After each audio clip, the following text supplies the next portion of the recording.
Good morning. I just love seeing all your faces out there. Everybody doing good? Great. Good. Well, I've had a lot of going on in my head over the last time since I saw you last, and part of that was thinking about what comes up for me in June. I can hardly get the words out of my mouth, but 50 years ago today, I graduated from high school.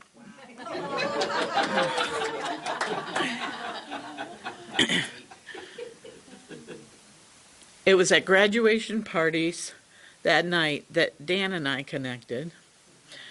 4 years later, to the day, we graduated together from Ohio State University, and that was like a couple days ago, after, and then on June 2nd, we were married, right after graduation.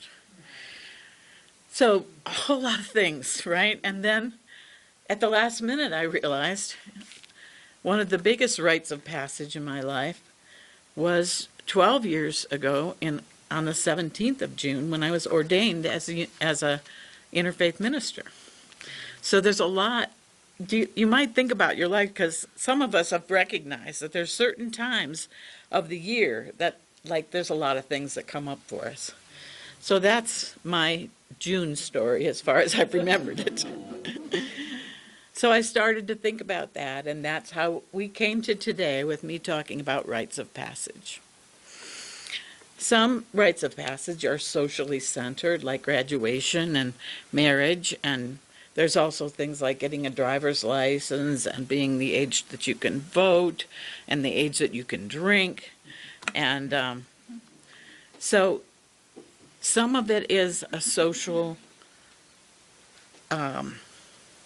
public kind of thing, and there's a celebration, right? Growing up Catholic, there was lots of rites of passage that we were calling sacraments, and we were taught to memorize this line: sacraments are an outward and visible sign of an inward and spiritual grace. So remember that as we talk today about rites of passage. Things that happen on the outside, really the deeper meaning is in our hearts. So when I was a child, I was focused more on the celebration and the ritual and the First Communion dress. And the lady down the street who always baked the First Communicant a lamb cake, the shape of a lamb, and it's white. It was white and covered with coconut to simulate the fur, and that's the Lamb of Christ kind of thing, and jelly beans for the eyes and nose.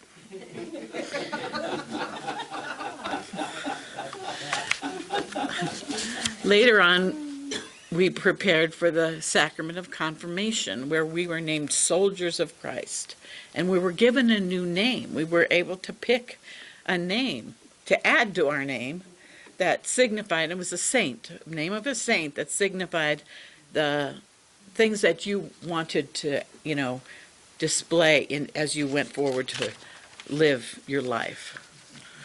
So I started to research with all this thought, rites of passage, and I see how different cultures mark these milestones in their lives. And what I found was rites of passage exist in all historically known societies, and usually they mark the transition from one social or religious status to another. They pretty much follow the same track that the ones I grew up with in the Catholic Church did. They're connected with purification, and it's like baptism, transformation and initiation, such as First Communion and confirmation, and change in status, like marriage, ordination, and the last rites for the dead. It's not uncommon for the person that's being celebrated in this rites of passage to wear a certain garment, for there to be a feast, and it's not uncommon to receive a new name.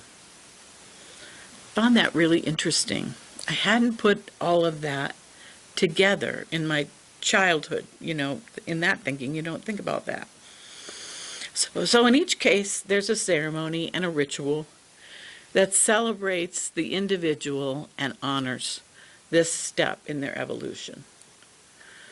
But as I contemplated this, well, it's wonderful and encouraging to celebrate these things. But as I look back on my life, the things that brought me the most transformation were not so celebratory. They weren't so affirming necessarily. With the exception of my ordination, which marked a big step for me in my life, I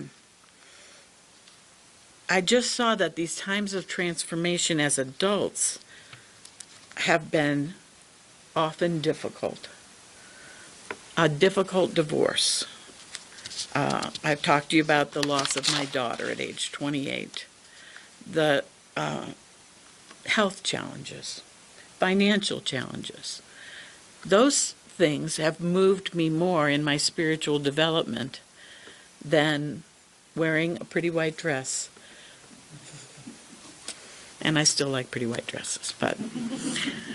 So I also started to think about other people's lives that I know or have read about, and found that it often is crisis that breeds the deepest growth, if we allow it. If we allow it. It can stop us, but if we allow it, it breeds transformation, growth, and depth in our lives. And those, to me, are truly the rites of passage. So today I want to continue our walk together and explore this and see how we can let the journey expand us and give us a deeper connection with the highest within us.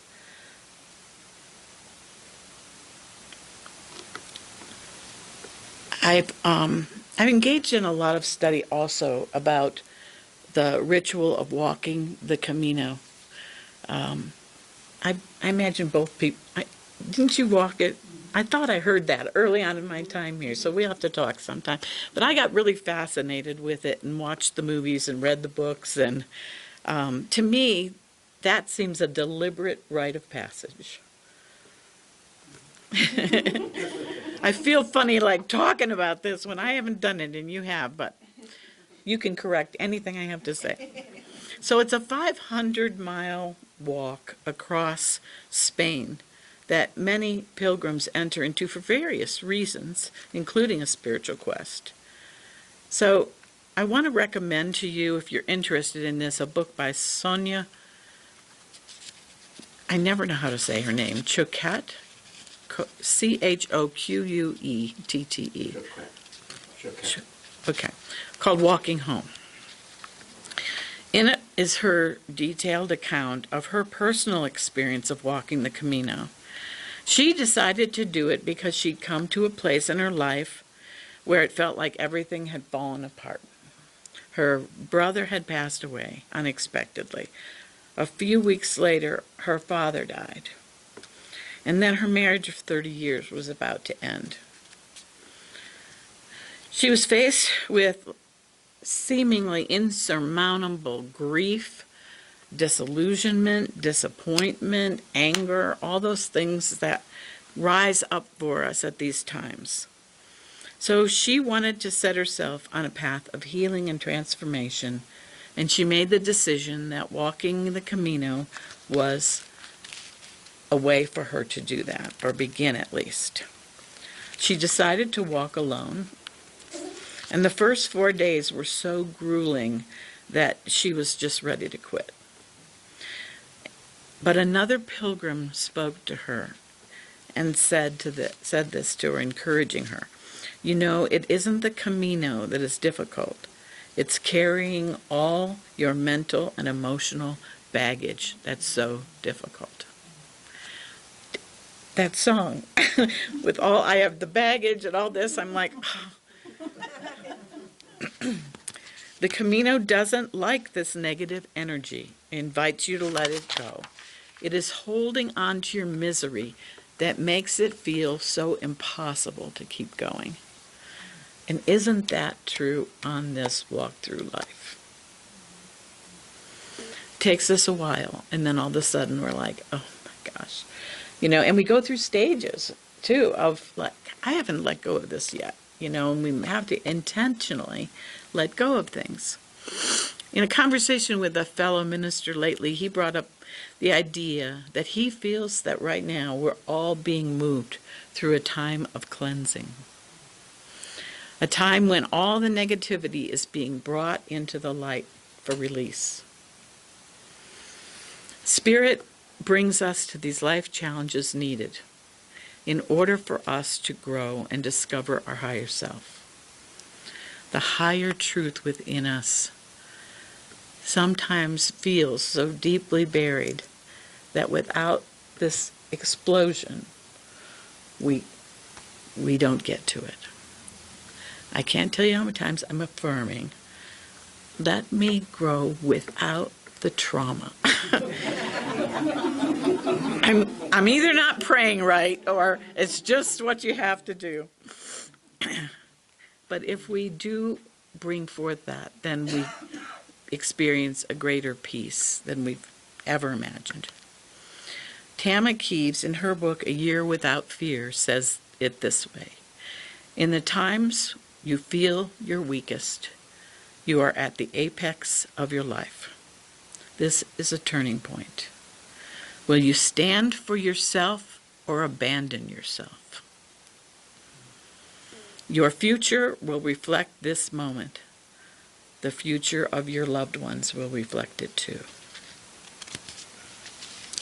When we are faced with these deepest challenges of our lives, which I'm going to call the rites of passage of the soul, the devastating diagnosis, financial mountain, the depth of a great loss, these are times when we may feel the most lost, the most alone, the most heavily burdened.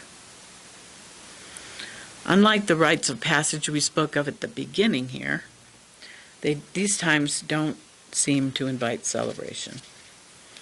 And they might be the most revelatory in our lives. Our true security comes from going through these times, from growing through these times, and from taking in the lesson deeply into our soul. We all know that security isn't outside anywhere. Not in the bank account, not in the relationship, not in any of those things.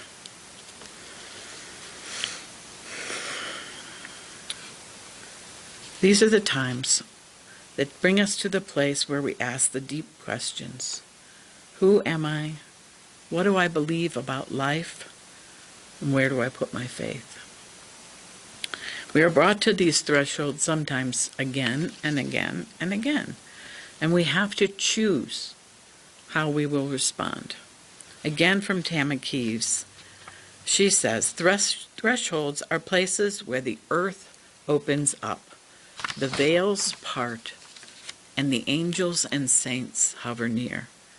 You may be slim on worldly resources, but you have unworldly helpers, secret beekeepers and fire starters who light the world.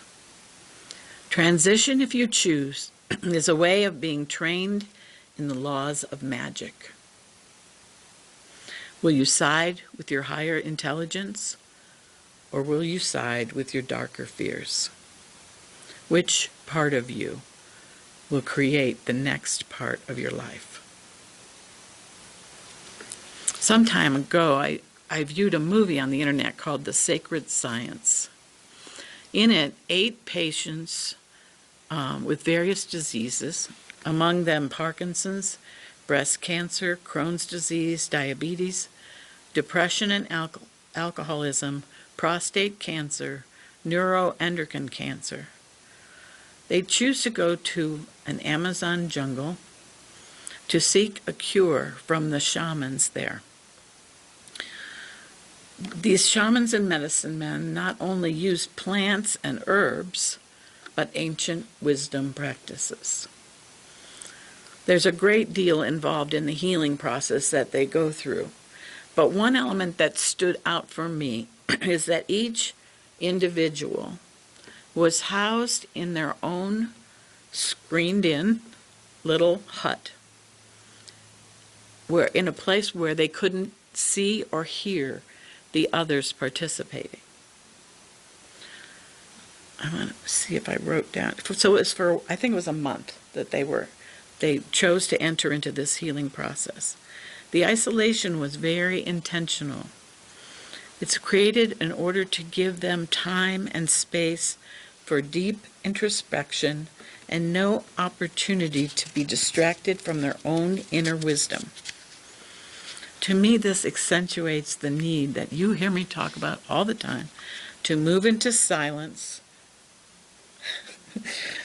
and especially at times of deepest challenge. The answers are within. The answers are individual to each of us. We may go through the same tragedy, but we each have our own individual way through it.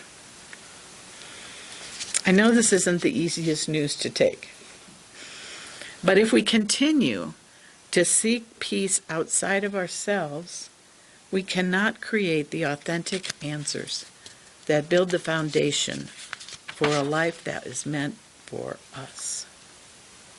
So these 8 individuals endured many changes, and 5 of them found the healing they sought. The diet, plant medicines, along with deep inner changes, combined to create healing for them. For me, this is an extreme case of a rite of passage. It was their choice. Each of them was brought to a kind, well, let me say that another way. Each of us, as we face challenges, is brought to our own kind of jungle of unknown, unfelt, untried ways. And I believe that the wisdom of the universe brings each of us what we need for our individual growth. Isn't that amazing? I mean, it's the wisdom and infinite God. So perhaps it's time to create ceremony to celebrate and honor these traditions. One of the reasons that I was so drawn to ministry, working in a church, I helped people plan their weddings and the funerals of the ones that they loved. And I was just so drawn to being a part of these rites of passage. So this year, before my birthday in April, I just became very introspective. And one morning, I just woke up thinking, this is not where I thought I'd be at this stage in my life. So I took out my journal and I began to write a letter to God, and I just told him how inadequate things were, how bad I was feeling about myself in the situation and my inability to handle things, everything, my body, my level of success with my life, with my family. And I ended with saying, what happened? Well, I put down my journal and I began my day in silence. I just love when Spirit answers. And it wasn't long before the answer flooded in, and the answer was simple, of course. The answer was, look into your heart. In my heart, I found there was no lack. The challenges I'd overcome have developed in me strength, compassion, trust, faith, love, just to name a few. What other treasure could I seek? It's only my human mind that puts the label and says, what happened? I'm failing. If I could just not listen to the human mind, I would be so far ahead. The human experience can be very painful. There's no denying it. And we can only move through it as bravely as possible. And what I've learned deeply is whatever your level of possible is perfect. We're being nurtured as love beings on this path of life through every rite of passage that comes our way. We cannot feel this love unless we open our hearts. And yet, when we open them, they can get broken. If we close our hearts off, seeking to avoid the pain, we block ourselves off from the flow of the divine that really is the source of our growth and peace. I borrow from the words of Sonia again, and she says, only when we love ourselves fully and forgive all the people, including ourselves, and the experiences that have caused us pain, both inside and out, can we truly heal and find inner peace. There is no other way. We cannot avoid the pain of life, no matter how spiritually awakened we are. Life involves loss. It is impermanent and messy and causes suffering. But only when we feel our pain, feel our losses, and allow our feelings to move through us, and then onward, are we able to heal and live as fully empowered beings in the moment. So just as I was given that beautiful insight from Spirit about what riches I already have in my life and in my heart, I invite all of you to look into your lives, into your hearts. Speak to those deepest places within you. Become curious about what love is being brought to you in the dark. Become like a child. We talked about that last time. Become like a child and be open and ready to learn. Be willing to not know. Be willing to be shown the Christ message. Even greater things than these will you do. And then celebrate the rite of passage that comes with this deeper inquiry. Celebrate it in a way that's meaningful to you. I don't think there's a universal celebration for this one. We celebrate our expansion of our heart. We celebrate the explosion that loosened up that love within. Today, I celebrate the holy in each and every one of you. And let's move into meditation with that thought.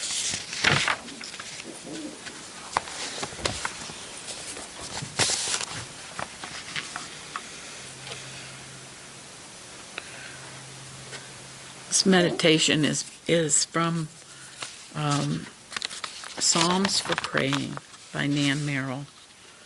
And this is from the Psalm 132.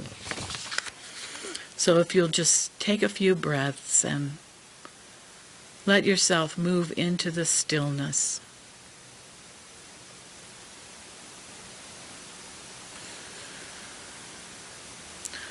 All around you, you may feel a jungle of confusion and questions, of uncertainties. And you also know that all around you is the embrace of love. And as you move into the quiet, breathing deeply, let these words go into your heart. Herein, the divine plan is made known. The plan all are invited to serve. Listen for the music of the holy word in the resounding silence of the universe. May balance and harmony be your aim as you are drawn into the heart of love.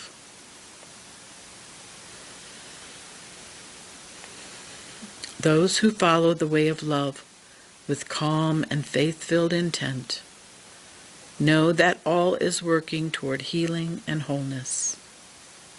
And may the healing power of love lift you from the limitations of fear and ignorance into the arms of freedom. May the peace of the Spirit bless you and lead you on your life's journey.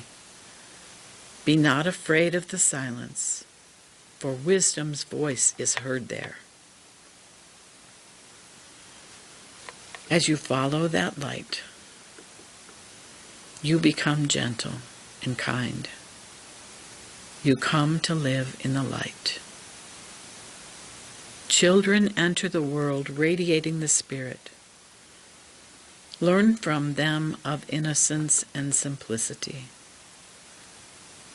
Learn to cooperate with the unseen realms, to see beyond the veil. Wise are those who learn through silence. Learn then to listen well. For beyond the silence and stillness within, you will come to know a profound and dazzling silence. Herein lies the music of the spheres, the harmony of creation. Enter into the holy temple of your converse with the Beloved in sweet communion. Blessings of the great silence be with you as you help to rebuild the heart of the world with love.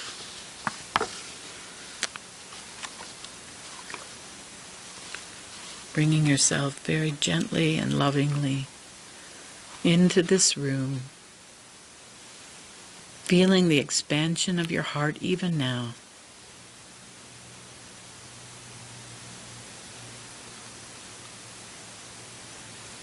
Go forth. You are a blessing, and so it is.